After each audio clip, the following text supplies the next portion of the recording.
Hello friends, welcome back again. So आप जानते हैं कि हम अगस्त 2023 के अंतर्राष्ट्रीय क्रोनोलॉजी को पढ़ रहे हैं और लास्ट वीडियो के अंदर हमने प्रादेशिक परिदृश्य तक की खबरों को पढ़ा था। उसमें कुछ पोर्शन हमारा रह गया था, उसको आज हम कंप्लीट करेंगे और उसके बाद हम जो है पुरस्कार और सम्मान वाला जो हमारा पोर्शन है उसको पढ़ेंगे। तो चलिए स्टार्ट करते हैं। देखिए, सबसे पहले यहाँ पर है Indo east Africa trade expo. तो ये जो इसका जो आयोजन है, ये हमारे राजस्थान निर्यात संवर्धन जो परिषद है, राजस्थान एक्सपोर्ट प्रमोशन काउंसिल जो है, उसके द्वारा जो है Indo east Africa trade expo का आयोजन पूर्वी देश केन्या की राजधानी नैरोबी में किया गया। तो ये थोड़ा-सा अगर आप ध्यान रखेंगे। और फिर जो है नेक्स्ट ये दिव्य कला मेला, ये नहीं याद रखना है। जितने भी ये कला मेले होते हैं वो हमारे ये जवाहर कला केंद्र जयपुर में है, वहीं पर आयोजित किए जाते हैं, तो इसलिए ये इम्पोर्टेंट नहीं है। फिर देखिए, सत्यव्रत रावत चुंडा पैनोरमा, ये कहाँ पर स्थापित किया जाएगा? तो वैसे तो आपको पता होगा कि जो महाराणा मोकल थे, तो उनके जो पुत्र थे, वो थे रावत चूंडा। और मुगल का जब विवाह हंसाबाई से हो गया था, तब इन्होंने जो है राज गद्दी एक तरीके से त्याग दी थी, इसलिए इनको जो है कलयुग का भीष्म पितामह कहा जाता है। तो ये थोड़ी सी एक काम की बात है। तो इनका पैनोरमा बनाया जाएगा चित्तौड़गढ़ जिले में। फिर देखिए नेक्स्ट जो है हमारा है राजस्थान डोमेस्टिक ट्रेवल मार्ट। इस पे कोई इतना इम्पोर्टेंट नहीं है, इसलिए हम इसको यहाँ पर स्किप करेंगे। ये भी इतना काम का नहीं है, इसको भी छोड़िए। फिर देखिए रुद्रांश खंडेलवाल, ये कौन है? तो ये एक पैरा शूटर हैं और क्रोएशिया के ओसेजिक में जो विश्व शूटिंग पैरा स्पोर्ट था, उसमें विश्व कप में 2 स्वर्ण पदक इन्होंने हासिल किए हैं। तो ये इम्पोर्टेंट है। पिछले बार वाला जो वीडियो याद कीजिए, उसमें हमने गौरांशी का नाम पढ़ा था, जो कि बैडमिंटन से संबंधित है, और रुद्रांश खंडेलवाल जो है वो पैरा शूटर हैं और शूटिंग से इनका संबंध है। तो ये आपको ध्यान रखना है, क्योंकि देखिए एग्जाम में ऐसे ही क्वेश्चन वो लोग पूछते हैं जो कि लेस जो जिस पे हम ध्यान देते हैं, उनके ऊपर जो क्वेश्चन है वो पूछ लिया जाता है। 2021 का आप मेंस का एग्जाम देख मेंस का पेपर देखेंगे, तो उसमें जो खिलाड़ियों के नाम है वो आपके लेस जो अनहर्ड हैं उनके बारे में पूछा है। तो यहाँ देखिए खुशी पुनिया जो है, ये छठी यूथ महिला नेशनल बॉक्सिंग चैंपियनशिप जो है उसका वो आयोजन भोपाल में किया गया था। ये भरतपुर से हैं और इन्होंने यहाँ पर स्वर्ण पदक जो है वो जीता है। 81 किलोग्राम से स्वर्ण पदक जीता है। तो ये खुशी पुनिया का नाम भी आप ध्यान रखिएगा कि ये जो है जो बॉक्सिंग चैंपियनशिप है, बॉक्सिंग जो है उससे संबंधित है। और पीछे हमने गौरांशी का नाम पढ़ा था और फिर रुद्रांश खंडेलवाल का नाम पढ़ा था। इन तीनों खिलाड़ियों के नाम आपको विशेष रूप से ध्यान रखने हैं। फिर देखिए जो मंथली करंट अफेयर्स है उसके वन लाइनर्स देख लेते हैं। देखिए, सबसे पहला है कि इंदिरा गांधी शहरी क्रेडिट गारंटी कार्ड जो योजना है, उसके तहत कितनी राशि तक का ब्याज मुक्त लोन जो है वो दिया जाएगा? तो इसमें अब बढ़ा करके इसको 50,000 कर दिया गया है। तो ये याद रखिएगा, इंदिरा गांधी शहरी क्रेडिट गारंटी कार्ड योजना, इसमें 50,000 तक का लोन जो है ब्याज मुक्त लोन जो है वो दिया जाता है। जयपुर के कौन से 2 बांध हैं जिनको इको एडवेंचर टूरिज्म साइट के रूप में विकसित किया जा रहा है? तो ये नेवटा और कानोता बांध है। नेवटा और कानोता, कानोता तो पता है, नेवटा थोड़ा ध्यान रखिएगा। फिर देखिए कि जो जल जीवन मिशन है, उसमें वित्तीय वर्ष 2023-24 में कुल इतने 5 लाख से ज़्यादा जो जो जल कनेक्शन है उसको जारी कर राजस्थान देश में चौथे स्थान पर पहुंच गया है। तो इसमें जो है खर्च करने पर ये कौन से स्थान पर आता है? तो दूसरे स्थान पर ये जो है इसके अंदर जो राशि खर्च करने में आता है। प्रदेश में राजीव गांधी ग्रामीण और शहरी ओलंपिक खेलों का आयोजन कब किया जा रहा है? तो ये जो है ये 5 से 18 अगस्त 2023 से इसका आयोजन किया जा रहा है, ये हमको ध्यान रखना है। इसके अंदर कितने खेल हैं? अच्छा, आप ये बताइएगा कि ग्रामीण और शहरी ओलंपिक जो है, ये जो खेल हैं, इसके अंदर कितने खेलों को इंक्लूड किया गया है? ये आप कमेंट सेक्शन में बताइएगा। ये हम पढ़ चुके हैं क्योंकि फिर देखिए यहाँ कौन-सा इम्पोर्टेंट है, यहाँ देखिए मुख्यमंत्री ने राजस्थान पुलिस अकेडमी में किस बैंड के गठन के प्रस्ताव को मंजूरी दी है? तो महिला सेंट्रल पाइप बैंड जो है वो इसमें गठित किया जाएगा। एक अभिनव पहल के तहत केंद्रीय कारागार अलवर के परिसर में किस नाम से लगाए गए पेट्रोल पंप का उद्घाटन किया गया है? तो द आशाएं फिलिंग स्टेशन नाम से है। इतना इंपॉर्टेंट नहीं, पता नहीं क्यों मैंने इसको टिक किया है। फिर है प्रदेश के सरकारी विद्यालयों में नो बैग डे पर स्कूल शिक्षा विभाग और चिकित्सा एवं स्वास्थ्य विभाग मिलकर छात्र छात्राओं की अवेयरनेस के लिए 60 दिन का कौन सा अभियान चलाएंगे? तो ये जो है नो बैग डे के दिन जो है tobacco and drug free youth campaign जो है वो स्कूलों के अंदर चलाया जाएगा। तो ये इंपॉर्टेंट है। फिर देखिए नागौर जिले की नागौर व डेह तहसील में 14 किलोमीटर क्षेत्र में किस खनिज के नए भंडार मिले हैं? तो देखिए लाइमस्टोन जो है उसके भंडार नागौर जिले के जो है डेह जो तहसील है वहाँ पर देखने को मिले हैं। तो ये इंपॉर्टेंट है, ये ध्यान रखिएगा। फिर देखिए नेक्स्ट है public financial management and training institute के नवीन भवन का निर्माण कहाँ किया जा रहा है? तो ये जयपुर के अंदर बनेगा। फिर देखिए प्रदेश में पक्षियों के संरक्षण और संवर्धन के लिए कितने पक्षी घर, जिनको हम लवकुश जो वाटिकाएं हैं तथा अन्य स्थानों पर बनाए जाएंगे? तो ये 50 है। हालांकि इनका नंबर ध्यान नहीं रखना, लेकिन ये जो लवकुश वाटिकाएं हैं ये थोड़ा सा हमें ध्यान रखना है कि ये पक्षी घर जो हैं ये बनाए जाएंगे यहाँ पर। फिर देखिए कि यहाँ पर जो है हुँ। अ, आगामी विधानसभा चुनाव में प्रत्येक मतदाता की भागीदारी सुनिश्चित करने के लिए जयपुर जिला प्रशासन ने किस थीम पर मोबाइल डेमोन्स्ट्रेशन वैन जो है उसको लॉन्च किया है, उसको हरी झंडी दी है। तो इसका जो थीम रहेगा वो रहेगा म्हारो वोट म्हारी पहचान। फिर देखिए प्रधानमंत्री ने राजस्थान की किस दूसरी वंदे भारत एक्सप्रेस ट्रेन को हरी झंडी दिखाई है। तो ये जोधपुर से अहमदाबाद वाली जो है दूसरी हमारे यहाँ पर वंदे भारत है। फर्स्ट वाली जो वंदे भारत है वो कहाँ से कहाँ तक है वो आप हमें कमेंट सेक्शन में बताइएगा। फिर देखिए centre of cyber security counter terrorism and anti insurgency स्थापित करने की घोषणा के अनुक्रम में राज्य स्तर पर साइबर सुरक्षा लैब कहाँ पर स्थापित की जाएगी। तो ये जो हमारी पुलिस एकेडमी है जयपुर वहाँ पर इसको बनाया जाएगा। फिर है ग्रेटर नगर निगम जयपुर द्वारा प्रदेश का पहला ट्रांसजेंडर जन्म प्रमाण पत्र वो किसके नाम से जारी किया गया है। तो ये जो है नूर शेखावत के नाम से जो है पहला ट्रांसजेंडर जन्म प्रमाण पत्र जारी किया गया है। फिर है महिलाओं को आत्मनिर्भर बनाने के लिए श्री गंगानगर जिला प्रशासन द्वारा किए गए नवाचार के तहत पहला सैनिटरी नैपकिन फैक्ट्री कहाँ स्थापित की जा रही है। तो ये जो है श्री गंगानगर में जो गांव मिर्जे वाला है वहाँ पर इस फैक्ट्री को लगाया जाएगा। और फिर देखिए फिर तो इसमें कोई इम्पोर्टेंट इतना विशेष है नहीं। अब चलते हैं हम पुरस्कार और सम्मान की तरफ। इसके अंदर पहला पुरस्कार जो है वो हमारे प्रधानमंत्री मोदी को फ्रांस का सर्वोच्च नागरिक सम्मान है वो दिया गया है, जो कि मैंने पहले ही आपको बता दिया था फर्स्ट वाले वीडियो के अंदर ही। तो देखिए फ्रांस के जो राष्ट्रपति हैं उनका नाम ध्यान रखिएगा, इमैनुअल मैक्रोन उनका नाम है।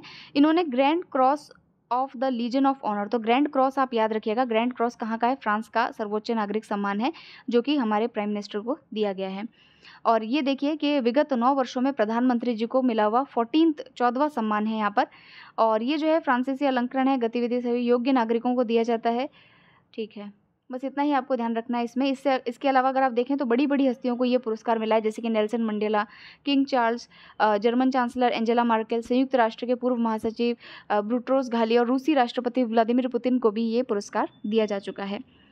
फिर चलिए नेक्स्ट जो हमारा पुरस्कार है वो है प्रोफेसर थलपिल प्रदीप। इनको एनी पुरस्कार से जो है वो सम्मानित किया गया है। ये देखिए जो एनी अवार्ड है ये कई सारी जो श्रेणियां हैं उनमें दिया जाता है। जैसे 3 श्रेणियां हैं इसमें, जैसे ऊर्जा संक्रमण, ऊर्जा सीमाएं, उन्नत पर्यावरण समाधान, इस प्रकार से कई सारी इसकी कैटेगरीज हैं। तो ये जो प्रदीप थलपिल हैं इनको जो तीसरा वाला जो कैटेगरी है उन्नत पर्यावरण समाधान, उसके लिए ये पुरस्कार इस कैटेगरी में दिया गया है। एडवांस एनवायरमेंटल सॉल्यूशंस के लिए पुरस्कार मिला है। इसमें स्वर्ण पदक, प्रशस्ति पत्र और मौद्रिक घटक तीनों शामिल होते हैं।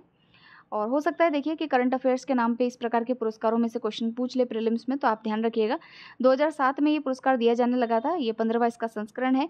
और ये IIT मद्रास के प्रोफेसर हैं, ठीक है, जिनको कि इस सम्मान से सम्मानित किया गया है। इन्होंने जो है स्वच्छ जल उपलब्धता के क्षेत्र में कार्य किया है, इसलिए इनको इस पुरस्कार से सम्मानित किया गया है। फिर नेक्स्ट देखिए लालियान जुआला चांगते वर्ष 2022-23 के सर्वश्रेष्ठ भारतीय फुटबॉलर बने हैं। तो इनका नाम हमको ध्यान रखना है और ये कहाँ से है ये भी हमें जो है यहाँ पर ध्यान रखना है। तो ये जो है मिज़ोरम के खिलाड़ी हैं। लालियान जुआला चांगते जो है कहाँ के हैं, मिज़ोरम के हैं। ये आपको यहाँ पर ध्यान रखना है, ये मिज़ोरम के खिलाड़ी हैं, फुटबॉलर हैं। और इनको भारतीय जो सर्वश्रेष्ठ भारतीय फुटबॉलर है उसका पुरस्कार अखिल भारतीय फुटबॉल महासंघ के द्वारा दिया गया है। इसी के साथ में आप देखिए कि ये तो पुरुषों के अंदर हो गया, और महिलाओं के अंदर जो है मनीषा कल्याण जो है उनको women's footballer of the year का खिताब दिया गया है। यहाँ पर मैंने अंडरलाइन किया हुआ है, तो ये भी आपको ध्यान रखना है। मनीषा कल्याण और लालियान जो है इन दोनों के नाम आपको ध्यान रखने हैं। और यहाँ देखिए कि ये जो हाँ, ये जो है मिज़ोरम के दूसरे ऐसे खिलाड़ी हैं जिनको कि फुटबॉल के क्षेत्र में मतलब मेंस में प्लेयर ऑफ द ईयर का अवार्ड मिला है। इससे पहले जे लाल पेखलुआ जो हैं 2016 के अंदर, उनको भी, ये भी मिज़ोरम के खिलाड़ी थे, फुटबॉलर थे, उनको भी ये पुरस्कार दिया जा चुका है। तो अगर पूछ ले कि मिज़ोरम से पहले खिलाड़ी हैं जिनको कि जो है फुटबॉल के क्षेत्र में बेस्ट प्लेयर का अवार्ड मिला है, तो ऐसा नहीं है। इनसे पहले जो है जे करके खिलाड़ी हुए हैं वो भी ये पुरस्कार जीत चुके हैं। फिर देखिए नेक्स्ट जो है इसमें 21 वर्षीय मनीषा कल्याण जो है सीजन में AIFF महिला emerging football player of the year का पुरस्कार भी इन्होंने जीता था 2020-21 के अंदर।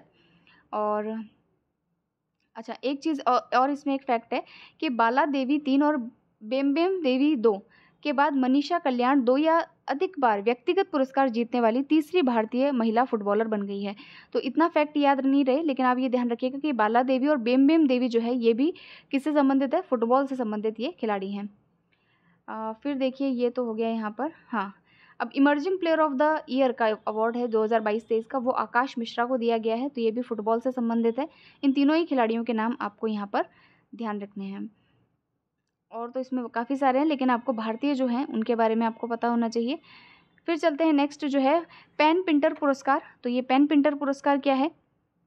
तो ये जो है तो ये जो पेन पिंटर पुरस्कार है ये यूके के द्वारा दिया जाता है, इंग्लैंड के द्वारा। और वहाँ पर जो इसमें ये है कि भाई जो भी अपने लेखनी के माध्यम से कोई निडर तरीके से अगर लिखता है, सामाजिक, राजनीतिक, नैतिक विषयों पर अगर वो लिखता है, तो ये पेन पिंटर पुरस्कार उनको दिया जाता है।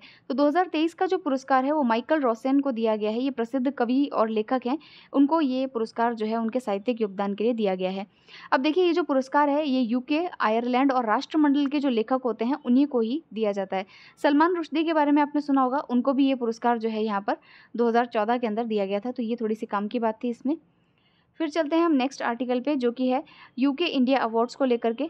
तो इसमें खेल जगत के दिग्गज खिलाड़ी और महिला मुक्केबाजी में भारत की पहली ओलंपिक पदक विजेता एमसी मैरी कॉम को दक्षिण पूर्वी इंग्लैंड के विंडसर में वार्षिक यूके इंडिया अवार्ड्स जो है उसमें global Indian icon of the year से सम्मानित किया गया है। तो ये हमारे लिए बहुत ही गर्व का विषय है कि हमारे यहाँ से जो एमसी मैरी कॉम है उनको जो है इंग्लैंड के अंदर जो यूके इंडिया अवार्ड्स है उसमें global Indian icon of the year के अवार्ड से सम्मानित किया गया। तो वहाँ के जो वहाँ पर जो है ये पुरस्कार उनको दिया जाएगा।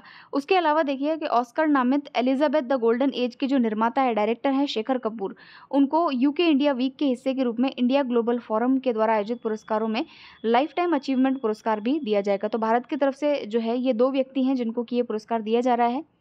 भारतीय उच्चायोग यानी कि जो हमारा हाई कमीशन है वहाँ पर इनकी सांस्कृतिक शाखा है जिसका नाम है नेहरू सेंटर। तो ये लंदन में है। इसको ब्रिटेन और भारत के संबंधों में महत्वपूर्ण योगदान के लिए यूके भारत अवार्ड का पुरस्कार भी दिया गया है। तो ये संस्था को दिया गया, ये निर्माता को दिया गया और वो हमारी एमसी मैरी कॉम जो हमारी खिलाड़ी है उनको ये पुरस्कार दिया गया।